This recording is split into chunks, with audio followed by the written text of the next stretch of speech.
অনেকদিন পর নিজেকে নিয়ে কিছু কথা লিখলাম। ধ্বংসের দিকে তাকিয়ে মুচকি হাসি দেওয়া অদ্ভুত মানুষ আমি। হয়তো আমি পাগল, হয়তো অনুভূতির ভিতরে কোনো এক গভীর অতল দুঃখ বাসা বেঁধেছে। তবুও নিজেকে জোর করে হাসাতে শিখে গেছি। যেদিন ভেতরটা একবারে ভেঙে গিয়েছিল, সেদিনও বাইরে থেকে এক চিলতে হাসি মুখে নিয়ে সবার সামনে দাঁড়িয়েছিলাম। কষ্টগুলোকে আমি বন্ধু বানিয়েছি, একাকিত্বকে আপন করে নিয়েছি।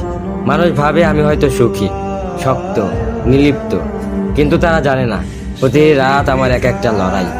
নিজেকে নিজেই বুঝিয়ে রাখি তুই ভালো আছিস, অথচ আমি জানি আমি ভালো নেই। ভেঙে যাচ্ছি প্রতিদিন একটু একটু করে, আর এই ধ্বংস হওয়াটাকে যেন ভালোবেসে ফেলেছি।